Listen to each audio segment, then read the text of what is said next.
For over 10 years, we at Climate One have been engaging policymakers, influencers, entrepreneurs, and activists and scientists in broad, respectful, candid conversations about everything climate.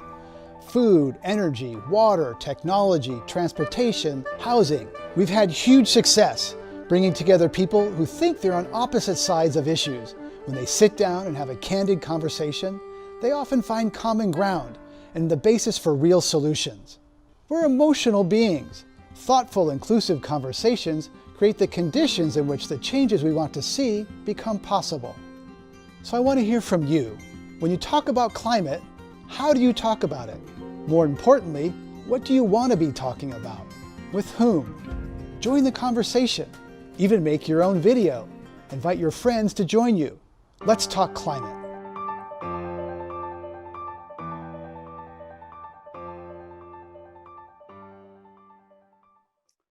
I'm Greg Dalton, host of Climate One from the Commonwealth Club based in San Francisco. I'd like to begin today's conversation about justice and inclusion by acknowledging the Ohlone and Coast Miwok people who inhabited these Bay Area lands for 10,000 years. Today, we're talking about racism and climate disruption. We'd love to hear from you, so please share your questions in the comment section of the live stream, or you can tweet them at us using our handle @ClimateOne. For future Climate One discussions on coronavirus, economic disruption, human behavior, and a just transition to cleaner energy, sign up for our podcast and newsletter at climateone.org. You can also subscribe to our podcast that drops every Friday and is available wherever you get your pods. Many white people have learned recently how racism is embedded in every aspect of our society. That's been glaringly obvious to people of color their whole lives. Environmental and climate concerns are often viewed as the domain of white people, often coastal, usually affluent. But the reality is quite different. Polls show people of color are more concerned about local pollution because refineries, power plants, and dumps are often in their neighborhoods. Today, we'll talk about the connection between racism and climate change with three distinguished guests. Mustafa Santiago Ali is Vice President of Environmental Justice at the National Wildlife Federation. He began working on social justice issues at the age of 16, and as a student joined the US EPA, where he worked for 24 years. Dr. Robert Bullard is Distinguished Professor of Urban Planning and Environmental Policy at Texas Southern University in Houston. Trained as a sociologist, Dr. Bullard is widely recognized as the father of environmental justice and is a recipient of many awards, including the Stephen Schneider Award for Climate Science Communication, presented by Climate One earlier this year. Glinda Carr is president and CEO of Higher Heights for America. She co-founded the organization in 2011 to grow Black women's political power from the voting booth to the elected office. In 2018, Essence magazine included her in its Woke 100 list. Welcome all of you to Climate One. Thank you. Thank you. I'd like to begin today's program with inviting everyone to take a breath. And we're going to talk about breath. And this take is long, slow, smooth, deep inhalation. And then a long, slow, smooth, complete exhalation. Humans breathe about 25,000 times a day, but what they breathe and how they breathe is a lot of racial connotations. COVID attacks the lungs, coal attacks the lungs, and lately police have been attacking lungs. Mustafa Santiago Ali, you often talk about breath in your talks. So tell us about the meaning of breath, especially now. Well, breath is life. From the moment that we come from our mothers, the first thing we do is take that breath, which brings life into our bodies in this world. And unfortunately, we know that so many of our communities, Black communities, brown communities, indigenous communities, sometimes even lower wealth white communities, don't have that opportunity. And they don't have that opportunity because there's intentionality by folks, both in the past and in the present, and limiting folks' ability to be able to take that breath.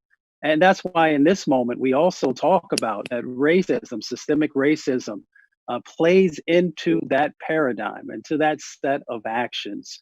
And hopefully today we will unpack what that looks like and how we can rectify the situation that has been perpetuated by both politics, policy, and in everyday folks' lives. Glenda Carr, when you take a long, deep breath, how does that affect you, given everything that's been happening in our country lately about breathing? Yeah. So recently, a colleague of mine shared a song that her mother-in-law wrote. And it was a song in tribute to George Floyd. And in that, she says, I can't breathe, let me breathe. I'm sorry, I can't breathe, let me breathe, hear me. And I think those three short phrases shares a little bit about how African Americans are feeling in this moment, how Black and Brown communities are feeling in this moment, and frankly, how the world is feeling.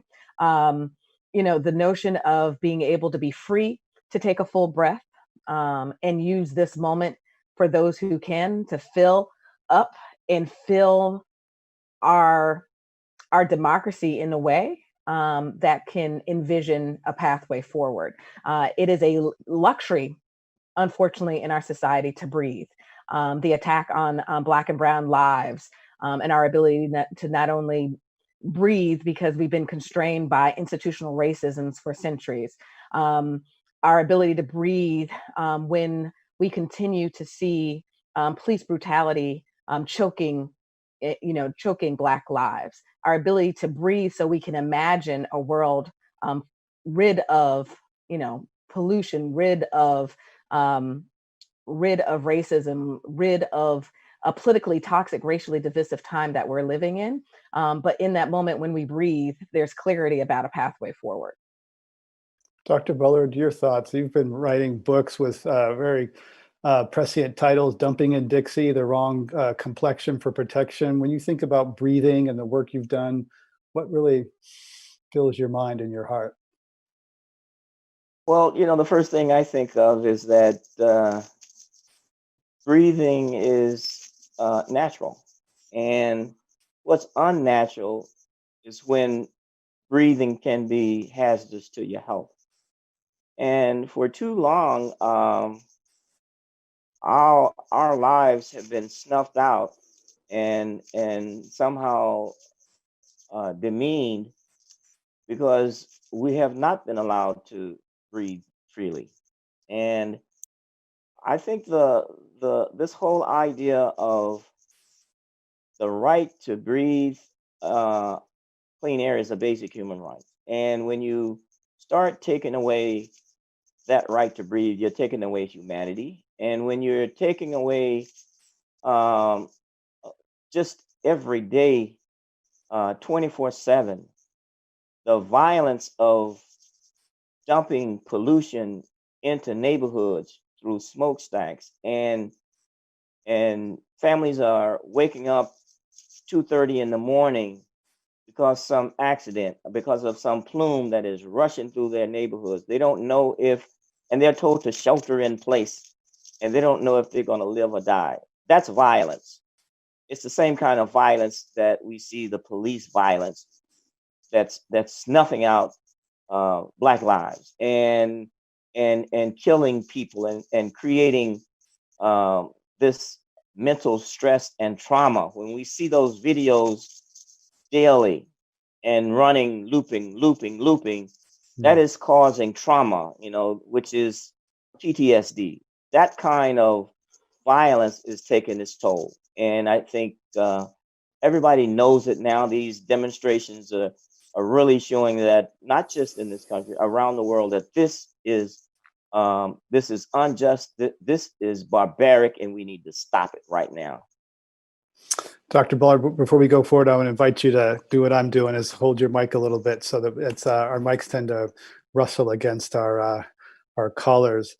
That comment, Dr. Bullard, about the plume in the middle of the night reminds me of a Chevron refinery that caught fire in Richmond, California. An investigation showed that there actually had been a bypass, that the refinery there was a 100-foot bypass to bypass some of the safety monitoring equipment. And I don't know that there was ever any accountability for the company. There was an investigation that perhaps may have evaporated in terms of how did that pipe bypass the monitoring equipment, and who did it, and who was ever held accountable for that.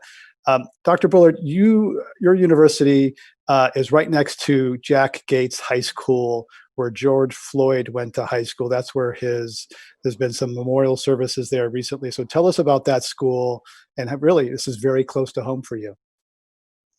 Well, you have to understand, Jack Yates was somebody. I mean, this is a former slave who started the first schools in Texas, and Jack Yates in the Third Ward. Jack Yates was a man. He was a visionary. He saw that Black people, once they were freed, need to be educated, and that school sits right next to Texas Southern University, which was founded to educate Black folks because we couldn't go to the University of Texas. And so when you talk about the history and you talk about the birth of the school, Jack Yates High School and Texas Southern University, and the segregation that created, Black folks being in one area. Third Ward is a very close-knit community. And so that history and that solidarity is something that really was lifted up, not just in the Houston Third Ward, but across Houston. Houston right now is, this past week was ground zero for a lot of this activity in terms of unpacking and dismantling racism, systemic racism, and owning up to the fact that racism is embedded in America's DNA. And for 401 years, since 1619, we have somehow tried to hide that fact. So now I think it's out of the box, and I don't think you can put it back in the box. It's like toothpaste. Mustafa Santiago Ali, I was recently listening to an interview with Brian Stevenson, and he was talking about how, going to other countries, particularly, I guess, Germany, how they, is actively encourage people to learn about the Holocaust. There's this national reckoning across generations.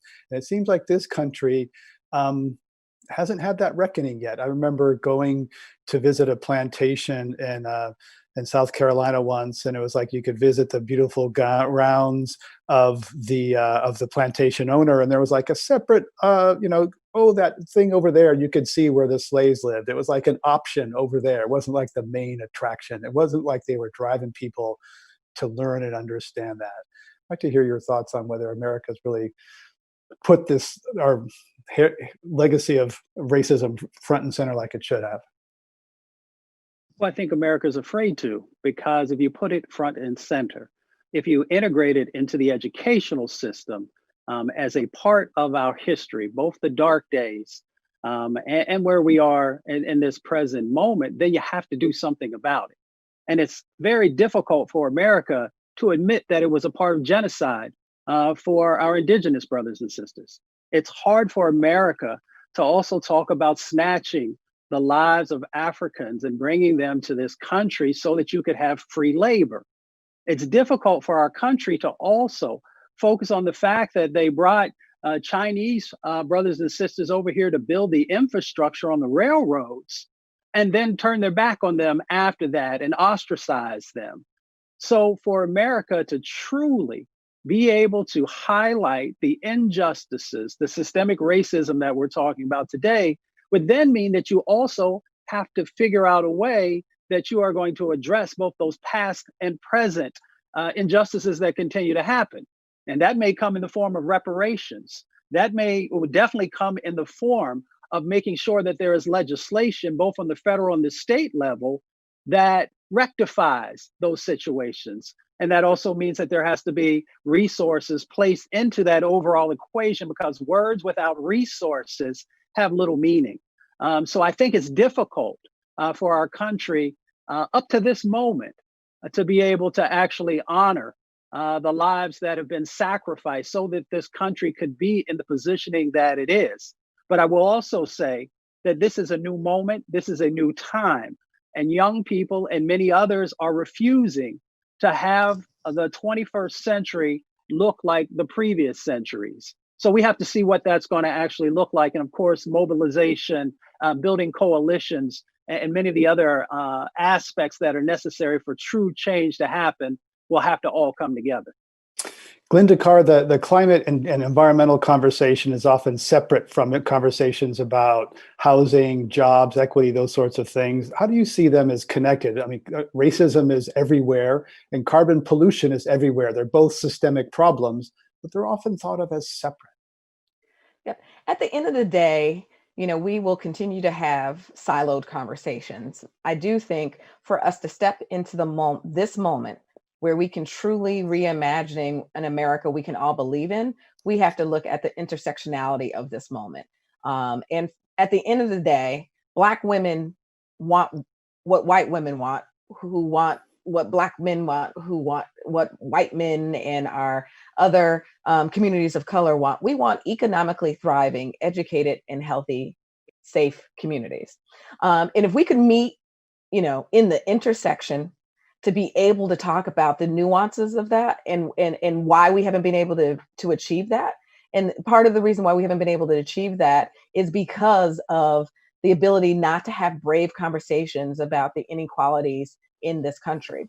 And so what has happened, with I think the intersection, when you talk about meeting at the intersection in 2020, we are moving towards a presidential election in November during one of the most politically toxic and racially divisive times. We are in 2020 with the backdrop of COVID-19 and like literally breaking open the racial disparities, on mainstream TV and our social platforms about how COVID-19 is impacting communities of color. Then insert, a continued drumbeat on the attack of Blackness, and then insert yet another conversation about the Amy Coopers of the world racializing the ability for a Black man to walk in Central Park as a bird watcher. That all of those pieces have now hit an intersection that we can truly have conversations about how do we talk about the intersectionality of raising the next generation of whole Americans. And that has to be a connection about my ability to economically thrive, my ability to ensure that my children are educated, to imagine a world where we are all safe, and that it's not just the color of our skin that dictates our ability to walk down the street and not be afraid of not being able to come home. Mustafa Santiago Ali, you used to work for the Hip Hop Caucus. There's a lot of talk about how Joe Biden needs Black voters to win in 2020. What do you see there and that connection? And does it connect to the issues we're talking about, environment and climate, or have they've been pushed aside? No, I don't think they've been pushed aside at all. So first, let's say for anyone who is garnering to have the vote, especially of the African-American community, then you have to be authentic in the work that you have done in the past, in the present, and actually framing out what your future is going to look like. So if you're not willing to do that, then you're going to have a very difficult time in gathering those votes that are so critical. The beauty of working at the Hip Hop Caucus, and shout out to Rev Yearwood for helping to actually found that entity, which was transformational in its moment when it was founded, and of course today is needed more than ever, is that you have to reach young people. And one of the ways in being able to accomplish that, of course, is through the arts, and making sure that activists and artivists who are actually engaging, learning about the issues, and then sharing that with the masses is a critical component that so many organizations do not get right. And then they wonder why they wonder why people of color are not connected to their work. Well, one, if you don't look like the people who are working in your institution, then you got some work to do. But besides that, you actually have to meet people where they are. Rev and I used to say that our work was from the streets to the suites. So we made sure that we were connecting, with all the various folks that are out there. And, I've shared this before, many of us who are here on this call tonight, we know hundreds, sometimes thousands of incredible scientists who are out there who are doing, important work. And if they say something, you might get 10% of the people to pay attention to what they're saying.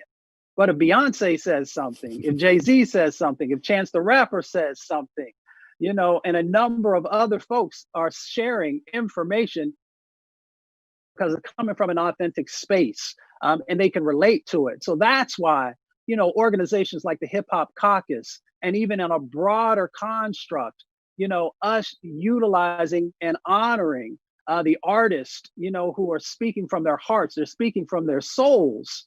That's what connects with people. That's what motivates people. And I think that's something also that you see many politicians clamoring to have. But you got to come from the places. You got to spend time in the places if you want your message to actually resonate in a real and authentic way. Dr. Bullard, is Joe Biden connecting in a passionate and authentic way? Some people think he's lost a step, doesn't quite have the energy that he used to have. And is he connecting with African-American voters? Well, let me just put it this way. Black people in this country have never put all of our hope in presidents saving us, and have never put all of our hope in white people saving us.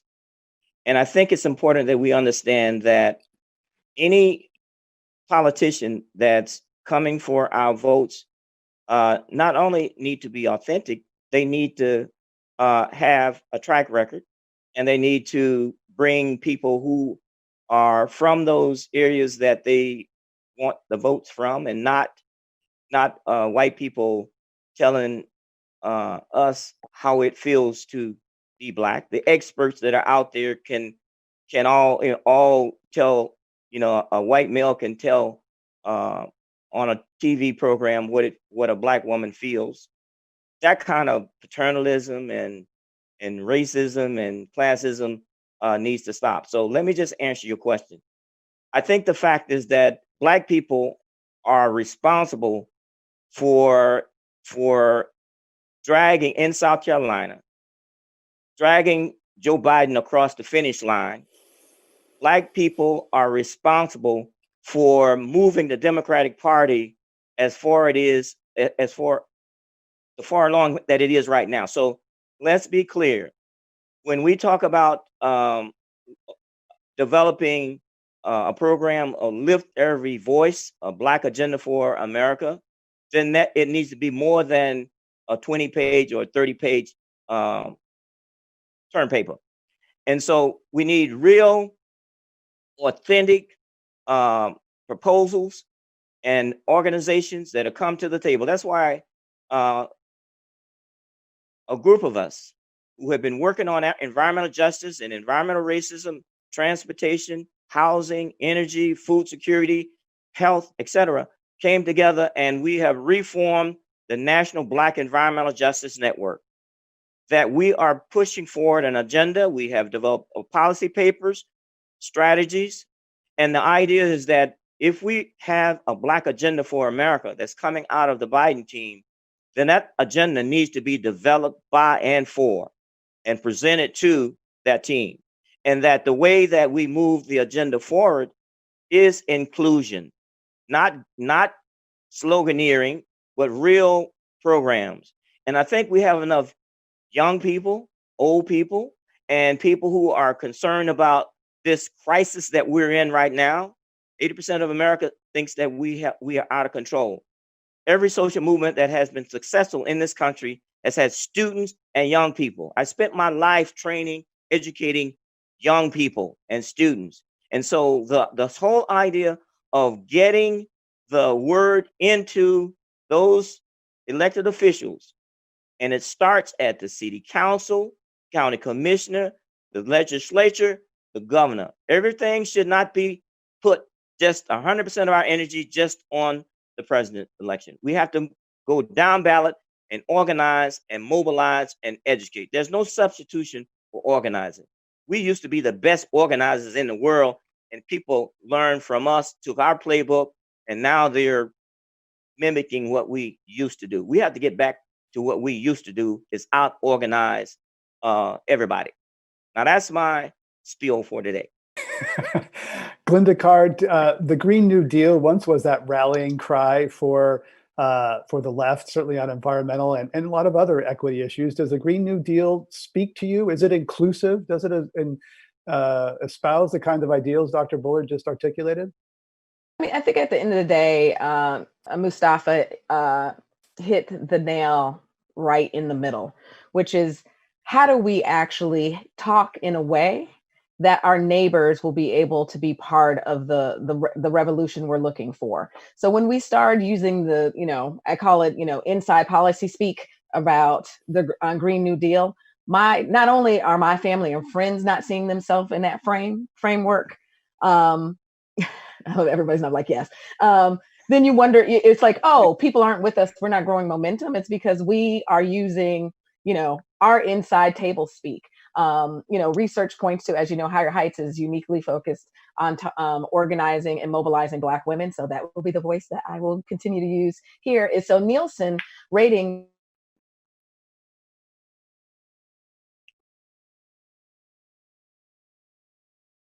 Oops. Hope she comes back. Well, until she comes back, Mustafa Santiago Ali, you grew up in Appalachia. You even have talked about how even some of the Obama plans for green recovery from the Great Recession weren't inclusive, didn't reach real people. Yeah, I've often said that anytime policy is being created, it should be coming from local people, local communities, local organizations, and should be evaluated by those same organizations to make sure that it's meeting the needs. And we should not necessarily be having people have to come to Washington. You should be in their communities, in their meetings, listening. That's the first thing. And then sitting down with folks and following through with the translation of what they are asking for. And that is true whether we're in Appalachia, we're in the Rust Belt, we're on the Gulf Coast, no matter where we are, we have to make sure that that's actually happening. And I think it doesn't matter what administration it is. Folks sometimes fall short. Now, of course, this administration, the words falling short does not even begin to equate, the lack of understanding, vision, and just the basicness that is needed just for survival. But yes, we have to make sure that we are honoring the voice of the communities. Dr. Bullard and many others, when I was coming up, I always remember, sitting outside listening to the meetings they were having. And the most important thing was that, communities speak for themselves. So if we can get politicians, whether on the federal level or the state level or the county or the local level, to understand that basic concept, we would stop wasting money and we would stop making mistakes by creating policy that is not meeting the needs of everyday people. Carter Roberts is CEO of WWF, one of the largest conservation organizations in the world with annual revenues of $300 million. After the national response to George Floyd's murder by police, he held an all-staff meeting to discuss the response of the organization, which was founded by European monarchs. I asked him what he heard at that meeting. And we had over 500 people on the phone, on Zoom. Our African American leaders told stories they'd never told in public before like that gave voice to what it was like to have a son or a husband or a nephew that you worried about every day. And they gave voice to the injustice that they face every day. And the response of our entire staff was a tidal wave of conviction that we need to do more to address that systemic justice. I grew up in Atlanta, in the city of Martin Luther King and Andrew Young and Ralph Abernathy, and I thought we had made more progress than we have. I've led an organization where we have devoted ourselves to working with indigenous people and communities in far-flung places like the Congo or Namibia or Indonesia or Nepal and Bhutan, or here at home in Alaska with tribal corporations and in the Northern Great Plains with tribes and ranchers. But it was clear to me we have not done enough with that most unique of American narratives and experiences and tension and roots, which is the African American experience. So we have the largest social media presence of any environmental group and the largest brand. Yes, I think of the panda bear. When you mentioned WWF, for some reason, I think of Prince Charles. Yeah, and thanks a lot. And we sound like an elite group of people saving fuzzy animals, but our mission has evolved over time. Alex Ohanian, who's married to Serena Williams, resigned from the board of Reddit, a company that he co-founded, and encouraged the board to place a Black person in his place. He also donated $1 million to Colin Kaepernick's Know Your Rights camp. Is it time for some white people on environmental boards to step off and say, replace me with a person of color? I think it's time for white people like myself to ensure that the voices of African Americans, people of color, indigenous communities are heard. And if that means stepping down from the stage that you're on and insisting that someone else take your place, and I think it means boards to look in the mirror and see everything they need to do to make sure those voices are heard. I think this begins with listening. That was Carter Roberts, CEO of WWF. Dr. Bullard, I'd like to hear your response there to basically saying they overlooked people in their own backyard and other things that he said. Well, we have been saying that for decades, and in educating students, I've taught at big white schools and I've taught at historically Black universities, and I encourage young people to do study abroad, which is very important. But I also encourage them to explore the possibilities of what's on across town. And I think too often we have overlooked those issues that are close to home, and not and somehow think that America has somehow overcome many of the issues that are being dealt with abroad, such as poverty and hunger, and looking at the issues of political prisoners, etc. The fact that we have been also in our environmental justice movement have been talking about people speaking for themselves and developing resources that will have the capacity for people to speak for themselves. And we've really chastised a lot of these large green groups, or they used to be in the 90s, we call them the Big 10, for sucking up all the green dollars, and from foundations, private foundations, and supposedly doing the work for everybody. But we know the work that gets done in a lot of communities of color is done by communities of color, indigenous communities, that get very little share of the dollars. The studies done in 2002, people of color environmental justice group got 4.5% of the green dollars. In 2020, I think it's 15%. In 25 years, this country will be majority people of color. We shouldn't wait to 2045 for us to transition to do justice in terms of not just diversity in terms of these large organizations on the boards and the staffs. That's okay. But we also should talk about diversifying the dollars, where the dollars flow should be where the needs are, and building those capacities of people of color groups and indigenous groups and women of color groups, etc. That's how you make change. And that's what we have been saying for a long time. Green 2.0, looking at diversity and the boardrooms and then the boards, etc. That's good. But we also be looking at where the money, as folks would say on the street, where the money at? Who's getting them dollars and how that flows? Makes a difference. Mustafa Santiago Ali, a report by Bloomberg last year found that the fossil fuel industry is much more ethnically diverse than the clean energy sector.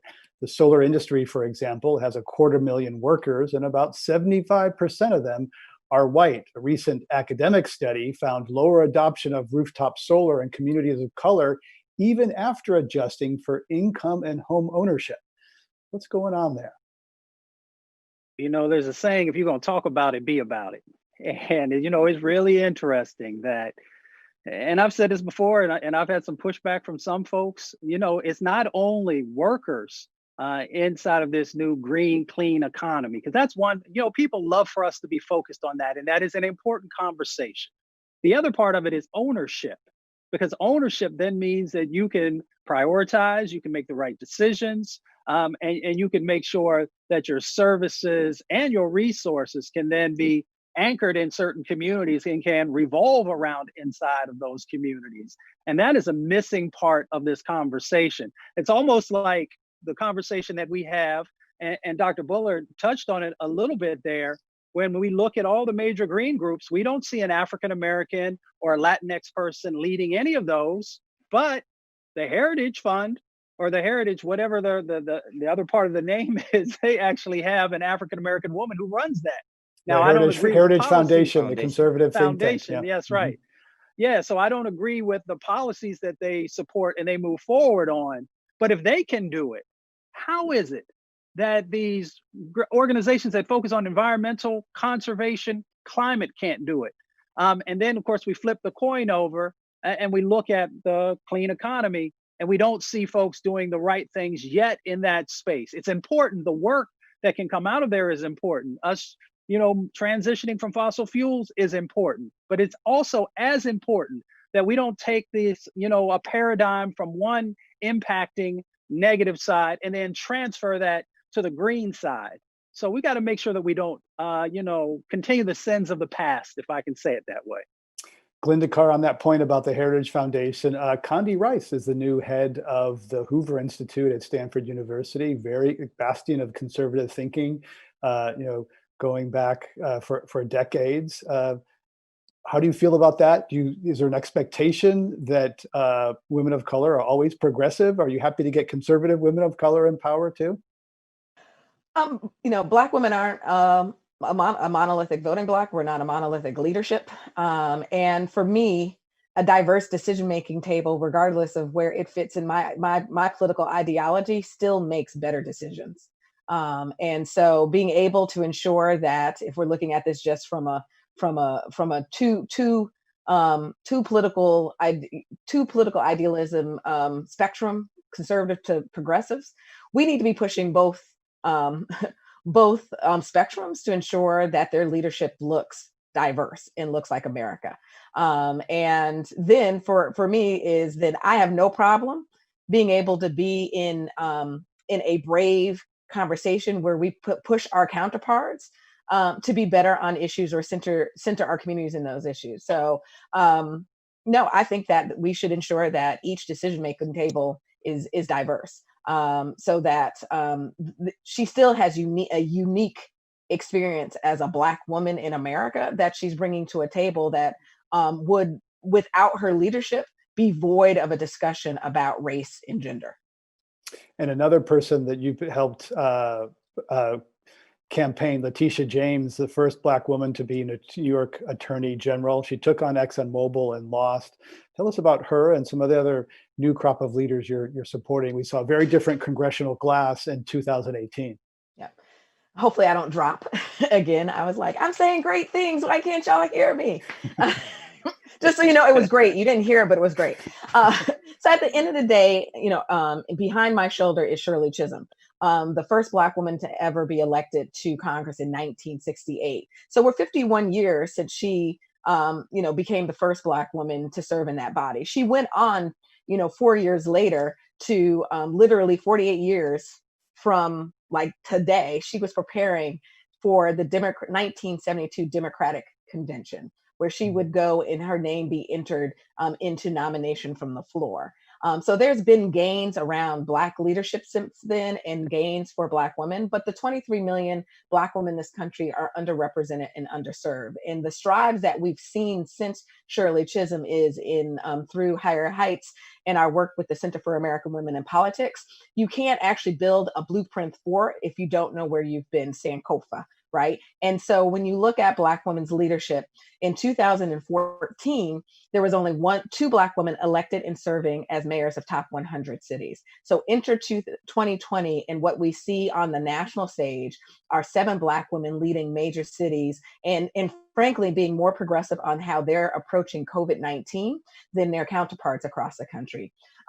In our country's history, we've only had 15 Black women serve as statewide executives, Letitia James being one, right? And here is a woman who is using her position as a New York State Attorney General to actually push innovation and progressive policies that will be implemented nationwide. And so she again entered COVID-19 recognizing the racial disparities, both from a health perspective, from an economic perspective, and I think has leading well.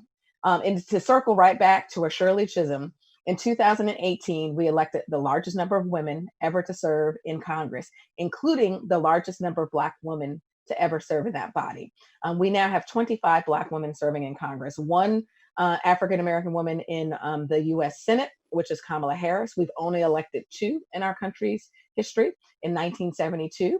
Carol Moseley Braun, and now Kamala Harris, and we have 24 Black women serving in the House of Representatives. But what's unique about the freshman class is they were, their leadership was built for a time as this. So who did we know that in 2018 we would elect Lauren Underwood, a nurse, who is uniquely qualified to sit at a table as we determine how we are preparing in the intersection of a racial lens around health disparities. Who knew that in 2018, when we sent Johanna Hayes, not only a teacher, but the 2016 Teacher of the Year to serve in Congress, that she would be sitting at a table that as we envision how we homeschool children across the country, that we would ensure that there would be a clear discussion around the inequalities of broadband and technology for our children. So I think the Black women, that are serving in Congress are uniquely using their voices and their leadership in a way that centers the communities of color in the way that talks about the intersectionality of the very issues that we are at the unfortunate bottom of every indicator. At the end of the day, I will end at this. This is one of the things that I was talking about when my internet dropped, is that the road to 2020 is built on the engagement of Black voters. And at the center of the over-engagement of Black voters are Black women. When we fire up a Black woman, she doesn't go to the polls alone. She brings her house, her block, her church, and her sorority. That is the tradition of what my mother did. Until the day she died, she called me and my brothers to ensure that we voted in elections, right? And we are more than ever leaning into, we want our return on our voting investment. And that is in the form of policies that directly impact Black women, our families, and our communities. And we are absolutely continuing to claim seats at decision-making tables so that we can create a country and move it to higher heights. If you're just joining us, we're talking about racism and climate at Climate One. I'm Greg Dalton. My guests are Glinda Carr, President and CEO of Higher Heights for America. She co-founded the nonprofit in 2011 to grow Black women's political power from the voting booth to elected office. Dr. Robert Buller, Distinguished Professor of Urban Planning and Environmental Policy at Texas Southern University, recognized as the father of environmental justice, and Mustafa Santiago Ali, Vice President of Environmental Justice at the National Wildlife Federation. He worked at the US EPA for 24 years. We're going to go to a lightning round and invite you to talk about this one part. First, I'm going to ask you a true or false question. Just ask, please, true or false, and then I'll ask you an association. So going to our lightning round, true or false. Dr. Robert Bullard, having a racist and violent police force in your neighborhood is a lot like having a coal-fired power plant in your neighborhood. True. That's Bill McKibben for that one. Mustafa Santiago Ali, true or false, you adopted white characteristics sometimes to fit in at US EPA. False. Glinda Carr, and I think we have Glinda, if you can please, let's see, ask her to move your mic out front. I think, yeah, Arnav's asking you to, got it, okay. Glinda Carr, true or false, you will enthusiastically support Joe Biden even if he doesn't pick a woman of color as his running mate. False. True or false, Dr. Bullard, white women clutch their purses when you are in the elevator with them. True. Also, Dr. Bullard, really, it's Black people who should fear white people given history. Very true. This is association. I'm going to mention one word or phrase and just get the one phrase that comes off the top of your mind, unfiltered. When I mention Glinda Carr, when I mention Angela Davis. Powerful. Also for Glinda Carr, Amy Cooper. Typical. She's the woman who called 911 in Central Park. Mustafa Santiago Ali, what comes to mind when I say 1619?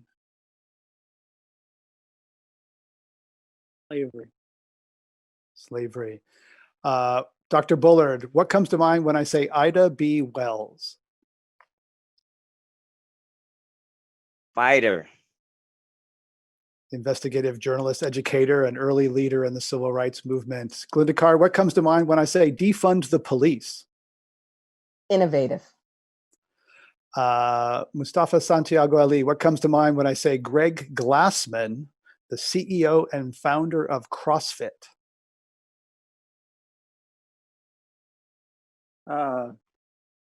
Healthy. Yeah, he didn't get a lot of news, but he sponsors are leaving CrossFit because he said that he's not mourning for George Floyd. Why should I mourn for him other than it's the white thing to do? That was Greg Glassman from CrossFit. Dr. Bullard, what's the first thing that comes to mind when I say Colin Kaepernick? Oh, one word. It's hard. One phrase. Hero. Hero? Hero. Last one, Glinda Carr, what comes to mind, one word or phrase, when I say the NFL? Complicated. All right. Thank you for getting through the lightning round here on Climate One. Glinda, you talk about creating space for grace and having this difficult, you said brave conversation, because it's, we're not comfortable talking about race in this country. And part of that is what words to use. So you were born in the USA, your father's from Jamaica. What are your thoughts on how white people should say? Should we say Black? Should we say African American? Help me understand that. Yeah, so the African diaspora is diverse, and I am blessed to have been raised by parents that believe that it is okay to have brave conversations. So, Higher Heights, we have built the political home for Black women's leadership. And to be clear, it was founded for and by Black women. It centers Black women, but we recognize that this democracy is more than Black women. And so part of the reason why we use the analogy of being a home, for those who know the tradition of Black women, my grandmother, regardless of how much money she had or didn't have, there was always an extra seat at her dinner table, right? And it didn't matter who my brothers and I would bring home. We grew up in Connecticut. We always joke around for some people like there are Black people in Connecticut.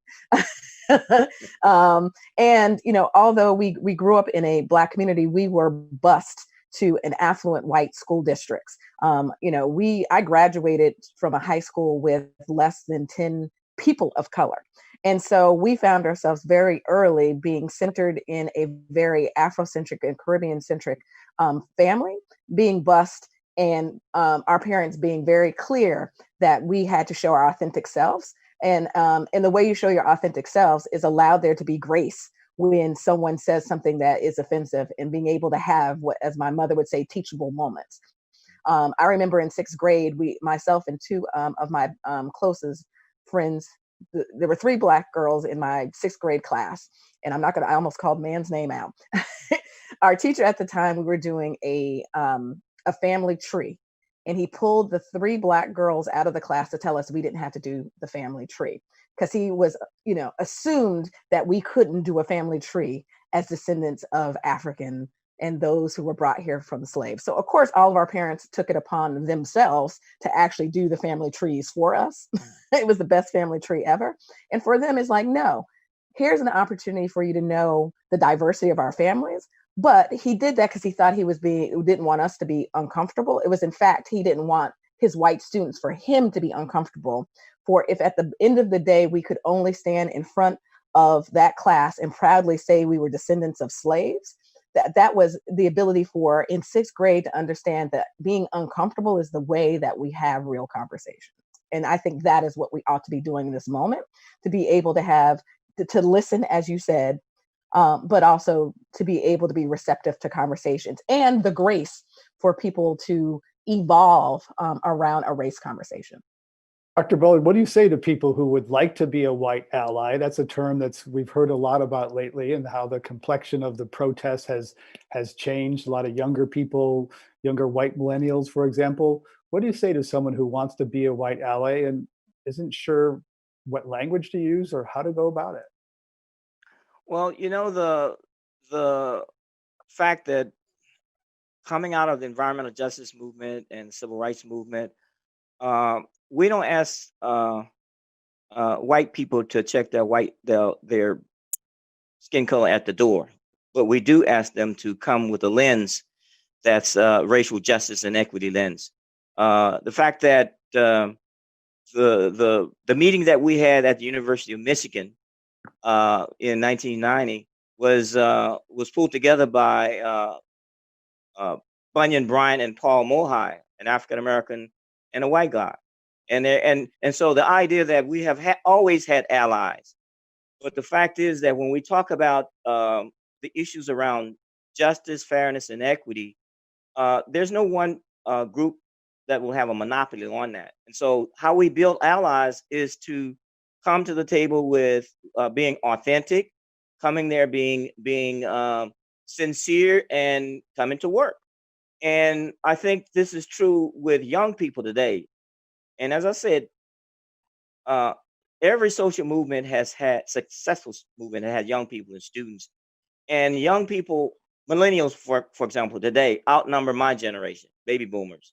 And then you start going below the millennials, younger than the millennials, you find this mobilization, this awareness. And because of iPhones and iPads and being able to, the social media to get information, access to Google something real quick, the amount of information that young people have at their disposal in real time, they can truth, what you call it when you are testing a lie, they can fact check instantly and really show, no, that's not true. Here are the facts. And so building allies, building that intergenerational collaborative, and understanding that when we are working together as a collective, we are unstoppable. And those of us who've been doing this a long time, if we look at this race as not a sprint, but more of a marathon, and as a matter of fact, it's a race that doesn't really exist, a marathon relay. You run your 26.2 miles, and then you pass the baton off to the next generation to run it. Those young people that are out there marching, demonstrating, and protesting, and showing their bravery during this time of coronavirus, during this time when they could know that they could get beat up, brutalized, or killed by police, that kind of sheer bravery, but also standing for something. That's who we were in the 60s in terms of being fearless, in terms of dogs, fire hoses, going to jail, threatened with your life. But to see those televised lynchings by police today, it struck a nerve, and it's hit a nerve among a lot of people, not just Black people, a lot of people. And I think this is that teachable moment that Glenn was talking about, that we have to use that teachable moment to teach, and people who are open to learning and changing. That, to me, that's the optimism that I have for what's going on right now. Linda Carr, we've seen moments in the past where school shootings, for example, and Dr. Bullard thought that, after Sandy Hook, the culture would change on school shootings, and it didn't. And after, the Marjorie Stoneman Douglas Parkland, it didn't. But somehow this moment seems bigger, more of a movement than even what we've seen for school shootings and other things that also cut across race and class in many ways. Absolutely. I mean, I think we're at this moment because of what has, it has been a steady build. And I, still don't know what was, May 25th, what made that day different, what made George Floyd the catalyst. All I know, I think I shared with you, Greg, that, I think we all are struggling with like processing this moment. And one thing that, brought the despair of the moment, but the hope of the moment was when George Floyd's 6-year-old daughter proclaimed to the world that her daddy changed the world, right? And that is how they were able to, help this 6-year-old process all of the energy, what was happening. I mean, she's young enough where I think they've been able to shield her from what actually happened. And obviously at one point she will know and unfortunately see. But I do think that resonates about that moment in time. A man, I have a brother who's a musician and a gospel musician. Our faith shows that here, this man had no clue, went throughout his life knowing that in his death, that he brought back change. He brought forth change, and that there was something bigger, unfortunately, for him in death than it was in life. And for this little girl standing on the top of her, her uncle's shoulders to be able to proclaim that to the world creates the light that allows us to continue to do this work. Mustafa Santiago Ali, you work with the National Wildlife Federation, which is sometimes called the hook and bullet crowd. You think of kind of a white man in plaid with a shotgun. How are you reaching out to those people to connect on environmental issues, and can you talk to them about environmental justice issues? Well, we just had a vote at our board meeting, and 97% of the board was in favor of the environmental justice movements that we're going forward on. We are the only organization that has a full environmental justice analysis that's taking place for all of its policy, programs, activities, and budgeting decisions. So those are important steps. But, we also got progressives that are part of the base, the 6 million members, and you got the good old boys and good old girls who are part of it also. So what I do is I just keep it real with folks. That same pollution that is killing Black and brown folks in the city is the same pollution that is impacting the national parks that you say that you care about so much. So you should be standing in solidarity with the folks who are dealing with the initial impacts, because you're getting the secondary impacts. When we talk about water quality issues, we go through the impacts that are happening again in Black and brown and indigenous communities. And that's the same pollution, once again, that is impacting if you're a fisherman. So there is those intersection points that exist. You just have to make the decision if you want to stand in solidarity with those who've been doing the work for decades or not. And we're lucky that, no, we're not lucky. There's work that has been done by folks long before I ever got there to plant the seeds. So, we are continuing to water those and move forward. Dr. Bullard, obviously issues of class are also wrapped up in race, and academia. There's sort of a hierarchy of these ultra elite institutions, and then the historically Black universities and colleges where you are and others leaders come out of. Do you have contempt or anger toward the elite institutions? How they've approached environmental justice? No. Easy answer. The fact that I have, chosen to, work at Texas Southern University, and before that, Atlanta University. Atlanta University was changed to Clark Atlanta University, my alma mater. University of California, Berkeley, UC Riverside, UCLA. The universities that were founded as white universities, they have a mission, and I think that those of us who work with faculty members at those schools, we have very good partnerships, very good collaboration. Students at those universities now are beginning to um, wake up and force their universities to their boards to divest, from fossil fuels. Many of them are forcing their boards to declare what their role has been in slavery, like George. Well, maybe I shouldn't call any names, but the initials of Georgetown University in D.C.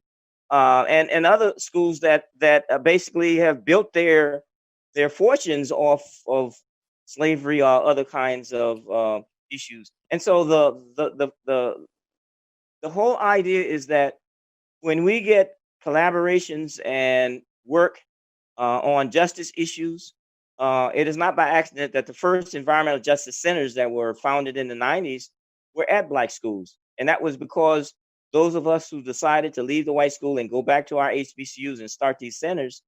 And now we have centers, environmental justice centers, environmental legal clinics at white schools. So we're making progress. And again, I think it's those institutions need to step up because they step up more because they have huge endowments, and I think they need to own that history, and where there's a need for reparations and repairing the damage that was done decades ago, in some cases more than centuries ago. They need to be held account, and students who go to um, uh, predominantly white institutions need to know their history of those institutions, and students who go to historically Black universities also need to know their history, and Hispanic serving institutions as well as Native Indigenous serving institutions. And our history can teach us what our mission is, but we can also expand it beyond what happened in the past and push forward students with visions that can change the world. And I think that's where we are right now. And I think it's important that we fight for resources for our HBCUs that have been hit especially hard by the recession and the stay home and the coronavirus. We get our students. Many of our schools generate their income and from tuition. We don't have large endowments, et cetera. So we have to fight to make sure that we keep these schools going. We get our students back, and that we make sure that we have scholarships and grants for students, and these loans that are piled on top of these students. All students need to be forgiven, and work to make sure that we educate everybody. Everybody doesn't have to go to college, but we need to make sure that people have access to community colleges and to training to get skills. Now that's our education that goes beyond just saying, well, we want quality education for everybody. Everybody wants that. It's where the details, the devil's in the details. Glinda Carr, a lot of your work is getting people off the sidelines into elected office. We've seen recently, since George Floyd's murder, organizations, elite organizations, the San Francisco Opera, the PGA had a moment of silence. When's the last time? I can't remember seeing that organization do something like that. And also some cultural icons, Michael Jordan, who had the famous line, Republicans buy sneakers too, when he wouldn't sort of step into a U.S. Senate race in North Carolina where there was a Black man, Harvey Gantt, running against Jesse Helms, which I saw in the excellent Last Dance documentary. Now, Michael Jordan, $100 million to social justice. So I'd like to hear your thoughts about people, this moment of people who've been on the sidelines, getting engaged in their cultural power. Yep. I think, again, going back to grace, it takes something personal to have step people off the sidelines, right? There's research that points at least to Black women, or why they run for office. It's 3 reasons. One is something made them mad, that they could see a difference if somebody asked them. And so I think that is the same thing about people that are making first time major donations, or, again, LeBron James and a group of NBA players are forming a political advocacy organization for the first time. It is about, frankly, not over the $100 million investments. What we've seen over the last 2.5 weeks is millions of dollars being donated, mostly grassroots, $5, $10 from hundreds of thousands of people. And just watching my personal feed, a lot of this are some of my white friends who are making their first donation to an organization with a racial lens. And frankly, some of my Black friends and colleagues making contributions to different organizations outside their network. At the end of the day, it goes back to what Dr. Bullard said. Here is an opportunity actually to build to invest in Black and Brown leadership. Our organizations have often done the work on a shoestring budget when our counterpart organizations have not, right? And so just because we do it with $1 doesn't mean we should have to do it with $1. And so as I struggle with this movement building moment of money being pushed into these Black-led organizations, it can't just be an emotional response. We need to actually create an investment strategy. And so you use, Michael Jordan as an example. It's $100 million investment over 3 years. That is how you institution build. I would, encourage those who have been sending, we call it the political budget, right? So we tithe. And so we should be tithing into our political engagement. And so I encourage those who have been moved over the last 2.5 weeks, who may have clicked through to do $5 or $100, to consider taking those organizations and actually investing in monthly reoccurring contributions. That is how these organizations won't just have an influx moment where they'll be able to do great work for the next 6 months. And then the day after the election, right? Here's my analogy to give. Oftentimes our white-led organizational partners, they get money to go fishing, right? The grace to be able to innovate.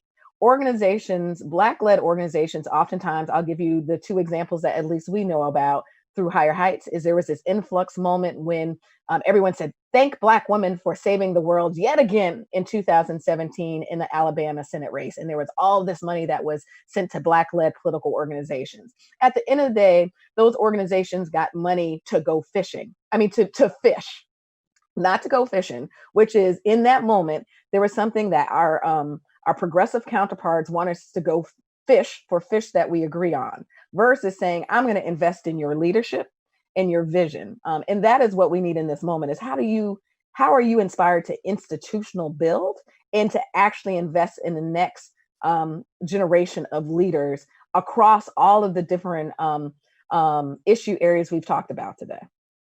Mustafa Santiago Ali, unions have been focused on as one of the obstructions to accountability in police departments, police unions, typically supported by people on the left. And then unions are often supporters of fossil fuel infrastructure, and often, can oppose green infrastructure. So I'd like to hear about your work and outreach with unions. It's a very complicated relationship. Well, I come out of a family of union workers, both in coal mines and in factories. Grew up, on picket lines and a number of other things. So I know the value that unions bring. Unions help to actually get a living wage, long before people were utilizing that term. But unions can also, when not focused and when not connected with what the needs are beyond their own personal set of actions or their organizational actions, can fall short. We see it happen with the police unions and the contracts that they're putting in place that, stop people from getting information, that protect folks, who are brutalized, folks of color. So that has to be addressed. But I also, I'm very clear also that the unions on the clean energy side, we need to make sure that there are unions for those jobs in that industry as well. So I do the work, through engagements with all kinds of folks, whether, it's the Blue Green Alliance type folks or others, helping them to understand that if we're truly going to create a new economy, and that new economy is a clean economy, and even broader than that, then there's got to be real accountability. And you'll get more support if people feel that you are connected not only to their struggle, but also to their set of opportunities they see to create, a better future. Great, thank you, Mustafa. Also, for Mustafa, I just want to ask you, you started on the first environmental justice program at the US EPA under Administrator Bill Riley, under the first President Bush. And you left to, I think, protest the leadership of Scott Pruitt. What is the status of the environmental justice program now at EPA? So much has been devastated in that agency. Yeah, well, the Office of Environmental Justice, which Dr. Bullard and others helped to get founded, which was the Office of Environmental Equity, used to be a national program office. So just like the Office of Air, the Office of Water, so forth and so on. Now it's been moved over into the administrator's office about 3 levels down. And that sends a clear message. That sends a message that environmental justice is no longer a priority at this institution. But it sends a broader message. It actually sends ripples across the federal family, because that office also played a role with the interagency working group. So there are 17 federal agencies and departments that have a distinct responsibility for environmental justice. So when EPA does what it does, which of course is coming from the White House, then it also ripples to these other agencies saying that EJ is no longer a priority issue for us, as it was to a degree in the last administration. So, we have to make sure that we're getting these types of things in check, and especially in the broader context of not just the EPA, because these other agencies and departments have much deeper pockets, and they have the ability to actually help to address many of these issues in a holistic fashion that are going on inside of our communities.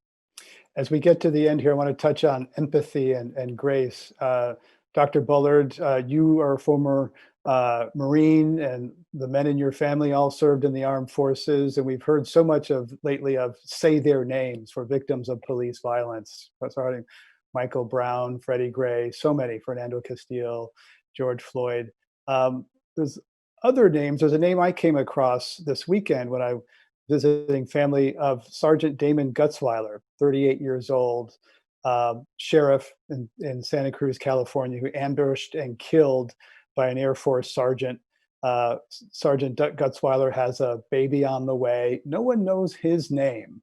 And what would you say to people on the law and order side, what about officers killed in the line of duty? Well, having served in the Marine Corps, and you put your life on the line, and you serve, and police officers do the same. And the problem is the culture within the police department, many police departments, that oftentimes will take hold of those officers. Not all of them, but many of them, that culture within. Police run to danger. If you're in the military, you are running to take that hill. You're running forward to take that hill. You're running forward to push the enemy back. But in terms of when someone is killed, whether it's in the military or in the police department, killed in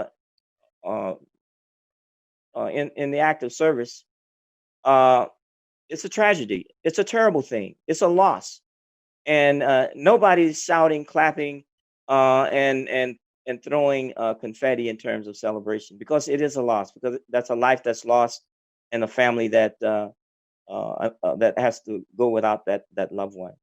And at the same time, no, we don't see celebrations when a police officer is killed. We don't have big demonstrations. We don't have the same thing when Air Force person, or an Army person, or a Navy person, or Marine Corps person gets killed in line of duty. What we say is, we thank you for your service. And so I'm making these two comparisons because the idea is that the loss of life is something that is, a life is cherished, and we should not take that loss of life as something that's just as nothing. And that loss is something that will be grieved and thought for forever in terms of the family. But oftentimes those names are put on the wall and they're called heroes, and then they're pretty much forgotten.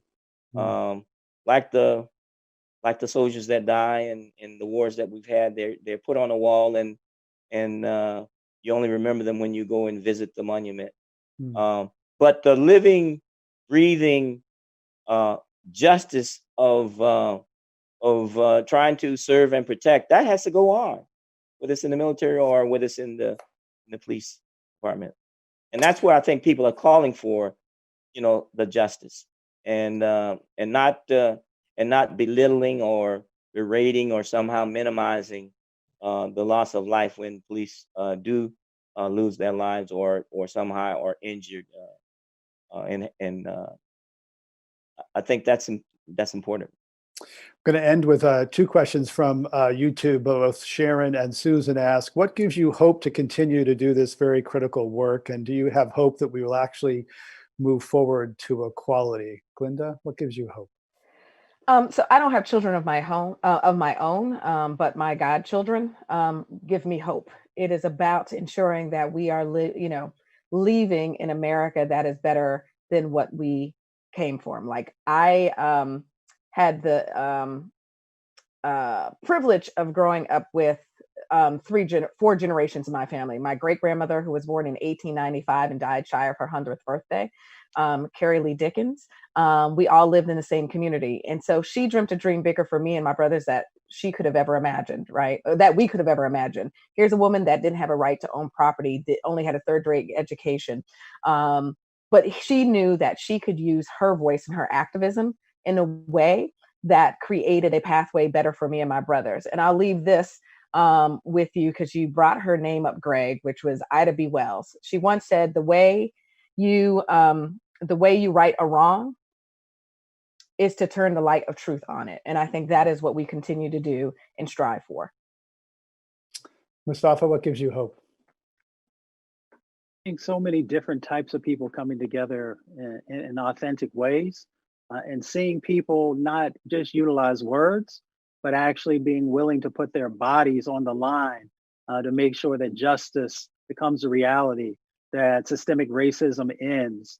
It reminds me of the pictures that I've seen, because I wasn't there at the time, of the early days of the environmental justice movement in Warren County, North Carolina, when people were literally willing to lay down in the roads to stop trucks from coming into their communities. That level of dedication is what is the fire underneath of a movement. And I'm just blessed to be alive at this time and to be able to be a part of change that is actually happening. Dr. Bullard, last word on hope. Well, what gives me hope is that young people that are fearless and willing to commit and risk it all for the sake of justice and dismantling this violent system of racism. And I see that happening right now, and I think this is the time to allow that space and that leadership to transition and transform this country. It's enough of them to do it, and enough of us together to do it. On Climate One today, we've been discussing racism and carbon pollution that are embedded everywhere in our society and daily lives. We've heard how healing the climate that supports human civilization must include healing racial divides endemic in this country since the first slaves arrived in shackles in 1619. We also heard how people of color suffer the impacts of carbon pollution first and worst. They are more vulnerable to harmful impacts of COVID, climate, and the cops. I'm Greg Dalton, and my guests today were Dr. Robert Bullard, who's a distinguished professor of urban planning and environmental policy at Texas Southern University in Houston, and Glinda Carr, president and CEO of Higher Heights for America, Mustafa Santiago Ali, Vice President of Environmental Justice at the National Wildlife Federation. If you'd like to get podcasts of other Climate One shows, are available wherever you get your pods. Please help us get more people talking about climate by giving us a rating or review. It really does help. I'm Greg Dalton. Thanks for joining us online. We'll see you next time, everybody.